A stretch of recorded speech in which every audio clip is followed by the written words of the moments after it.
Hello, everybody. Welcome to the first training report of 2025.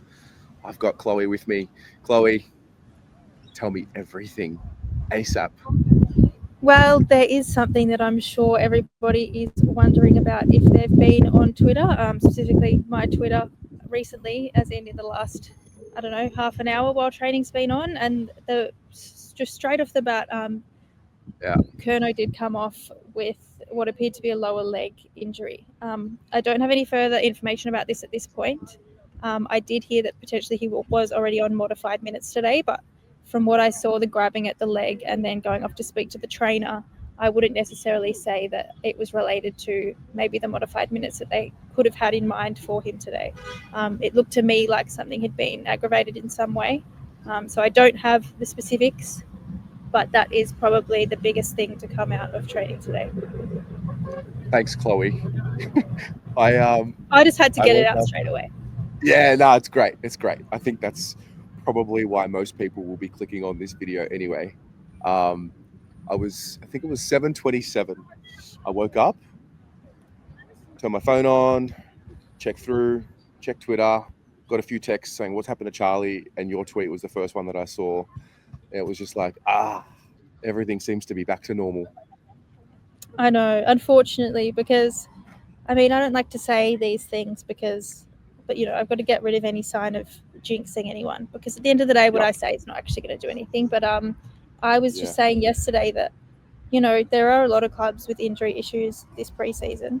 It's been pretty widely reported on about it's, a bit of happening kind of competition wide in this preseason. And for a while there, I was thinking, you know what?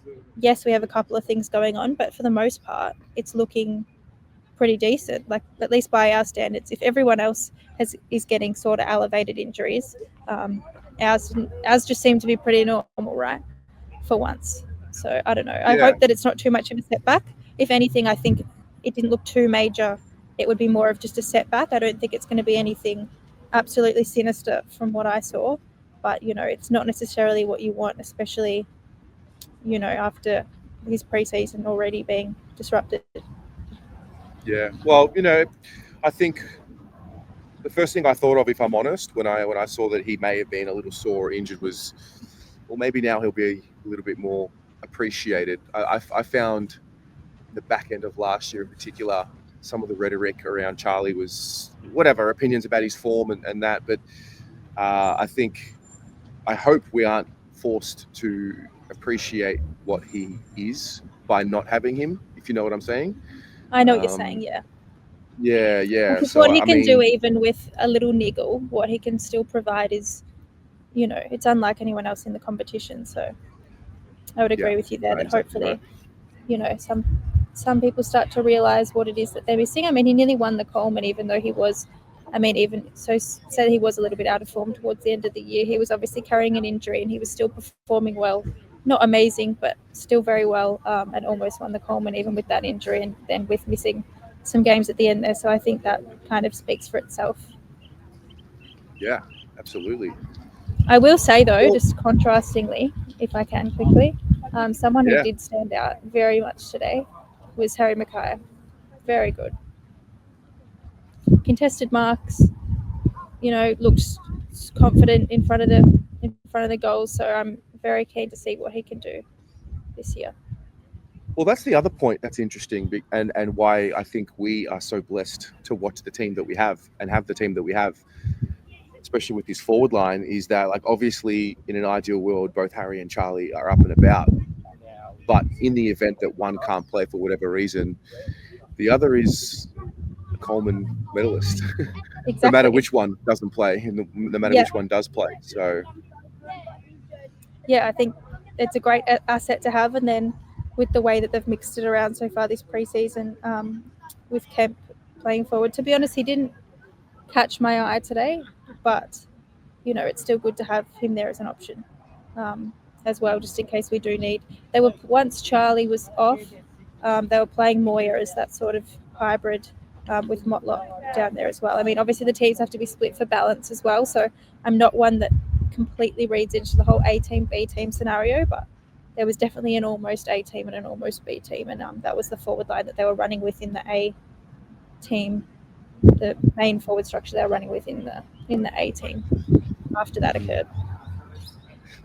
So can I get an update on? I think the last time we spoke regarding training, Durden, Cottrell, Akers, and maybe one more were yet to be integrated into the main training. What's the status on them from today? So those three were all integrated into the main training, so that was great to see. Akers caught the eye. I mean, he does have the odd turnover as he likes to, but then he makes up for it in yards with everything else that he does. So he was looking great, which, he's such a valuable player. We missed when he was injured. And I think, I didn't see, I don't have confirmation of this, but I didn't see, unless I've missed some injury news, Ben Camporelli, and I didn't see Jordan Boyd. Interesting. Yeah, but actually I think Jordan Boyd was there at the start, but he wasn't in the main session. And Walsh was also still just running some drills with some of the VFL guys, so he also wasn't integrated into the main session. But apart from that, we seem to be looking pretty good. Rob Monaghan as well was also off with Walsh on the sidelines. Okay. But across the board, it's better than it has been, for sure. What were the standout moments or moments, I guess, where you were forced to take notes? I think you mentioned Harry Mackay stood out a bit. Was there anything else? Was there anything else that caught your attention? Well, yeah, just to touch on that a bit again, I spoke about it a couple minutes ago, but his marks, oftentimes last year I feel like he was really getting amongst it and they weren't quite sticking, but he was definitely pulling those ones down today, which was great to see because, we all know that he can do that, and then to follow through with actually slotting the goal as well is absolutely ideal. And he got 2 in a row there at the start. Cripper got 2 in a row as well at one point, so, nothing's changed for him. I'm sure no one expected it to, but he's looking just as good as he did last year. But it was really, I think for me, Motlop really stood out. I'm really hoping he can take that leap into the Owies role. I would say there wasn't necessarily a lot of crumbing moments, but he was definitely making his presence known. And I think the Hollands boys were talking about this the other day on the summer sessions pod, but he was pushing up into the middle a bit, which was great to see too. Yeah. Has there been, from your view, a difference in the way the guys are moving? Because I've seen and read things about the way that they're running and the sprint efforts and the new high performance, we'll call it philosophy around short, sharp bursts. Did you notice that in the training at any point? They did stop a couple times to do some of those short, sharp sprints. Honestly, I can't remember if it's something that they were doing this time last year. It's probably a little bit too far back for me to remember, but they were definitely doing that in between their activity rotations. And then there was a fair bit of sprinting happening at the end of the session too, which obviously usually happens, but to me it felt like a little more. But definitely, what's that saying that nobody likes when you say that the players are moving on top of the ground or something like that? They're gliding over the ground. Yeah, they are though. So yeah, there was definitely a lot of good second efforts, and in those sprints, there was obviously the usual guys out in the front. Fantasia was actually out with the front pack in those short bursts, not the full. Sorry, dropped my phone. Not the full laps around the oval, but just those short, sharp ones. It was like from approximately the 50 down to the goals. He was with the leaders, Binns, Hollands, Cotters, the usuals. But as a whole, I think the group looked pretty close together in terms of how they were running. So that's always good to see too. No one was being severely left behind, which is great. How's my man, Zach Williams? He was very good today, actually. He was also spending some time in the middle. Really? I can't remember, but also I should preface that with the fact that they would have had to find 2 midfields to go against each other. And they were swapping the vests over a little bit, but he was part of the group that got elevated to do the midfield part of the simulation. And I wouldn't mind actually seeing him back in there this year, but we'll see how he goes, how his body holds up. But keen to see him in the All-Stars game, but he definitely looks to be fit, and that's what we want. Yeah, seems to have the continuity now. What was some of There the is other? someone else I will touch on, Yeah. which no one will be surprised to hear me talk about Jagger Smith. Oh yes. I just constantly, he's catching my eye at training. It's just an element that I don't think we've had for a long time. Silky, finds good option, evasive. It's just a point of difference that I think our midfield was crying out for. So I will say I haven't seen him lay too many tackles, but hopefully he doesn't need to with the rest of our on-ball brigade. Ches wasn't there because it's his wedding today, so here's a leave pass. But Hewitt was looking pretty good as well. So you know what? I'm obviously just have raps on everyone, but Jagger was definitely standing out. He took a little while to get into it, but once he did, yeah, just his ball use, not necessarily by foot, but by hand, was very impressive. Yeah. Jack Silvani, the back line, was that happening today? Yep. So he was in the A back line, which was good to see. But so Gov was in the B back line. So I do think they were finding some sort of balance, but it was Weeders, Haynes, and Sauce, and then Youngie and Gov in the B back line, with Granger Barras. So we've still got that one spot available. Mick Marn had a pretty good day, and then based on what my binoculars could see, I think that it was Will White was also the other man out there. Forgive me if I'm wrong, if anybody listening knows, but if it was him, he was playing very well in the forward line. Nice. I'm about 90% sure that it was him. Not sure if Right. he's an option for the spot or whether he was just someone who was one of the VFL guys making up extra numbers, but I have vaguely heard his name thrown around a couple of times. Honestly, I don't think that he is being considered, but I can't confirm that he isn't. He played well though, so worst case, it's good for the VFL side. Who so far is catching your eye from the standpoint of, hey, don't forget about this guy. The guys that don't get as much of the attention as usual, but you're sensing that they could be in for a really good season based on maybe what you're seeing or the continuity with their training, etc. I would say, and I don't know if this counts as someone who doesn't necessarily get a lot of attention, but I guess maybe he didn't have his best year last year. I would say Adam Sard. Does that count? He was Yeah, very absolutely good today. counts. And there's obviously no one really quite knows yet what will happen in terms of covering Nick Newman. I don't know. I just have a gut feeling that it'd be Cowan that takes that direct role. But in terms of if you look at the side today, we all know he can do it. But when he gets the ball and runs out of the back line and pushes up to distribute almost through the midfield by the time he gets out there, and he was impacting contests right at the top of the 50, covering for others. He looks to be quite fit. He did obviously have a few interruptions last year. So, if he can stay fit for a whole year, that would be amazing. Did we see him running with the ball and bouncing, or much of that? I don't think I saw a bounce today, but to be honest, I wasn't.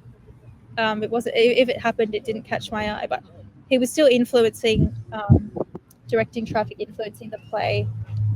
I don't know. It's hard to tell who's necessarily going to be the number one distributor. I don't know if it will be just one person because historically we haven't really had until kind of Newman last year at the back end of the year. We haven't really had one person who really is the main distributor for a couple of years, unless I'm mistaken. I can't remember if we did, but it's not like a Dan Houston when he was at Port. Like we haven't really had that sort of player anyway. But Ollie Hollins was definitely training or playing with the A back line. A couple of shaky moments in terms of his efficiency by foot, but he does look to have that sort of role. And then I also saw Nick Haynes distributing a fair bit as well. So maybe the three of them will share the load, but Sadi was still looking good. So fingers crossed he can have a big year this year. And to me, it looks like that he will. No, that's a good one. Anything else of note? I think I spoke about most of the guys that caught my eye. It was mainly Sadi, Jagger, Big H. I mean, Cripper as usual. They were the main standouts for me. I will say, I know that there was a lot of raps on Billy Wilson and Cooper Lord throughout the preseason. Cooper looked pretty good last time I was down at training, but he had some good moments today. But I would say he probably is still, in that sort of fighting for a spot bracket. Probably doesn't help him Jagger coming in, but same with Billy. I'd say they're both still in that fighting for a spot bracket, but it will be interesting to see what happens there because they both have a lot of talent. But I would say just based on what I saw today, they're still down the line a little. Oh, sorry, one more thing while I remember. Jackson Binns was playing with the A team. So I actually can't remember whether he was playing off the back line. I probably should have written that down, to be honest, but I think I might have seen him playing as like a high half forward at one point. So they could have potentially swapped, but he was definitely in the Navy towards that back end simulation that seemed to replicate more of a real A and B sort of lineup. Cool. And what about you? What's happening with you? How are you going? Yeah, I'm going well. My main Carlton related issue is to try and figure out what De Koning's role will be, so I know whether I can pick him in my Supercoach team. So I'll try to as in, are you saying if he is to be the sole ruckman, you would definitely pick him? Sole ruck or no sole ruck? Yeah.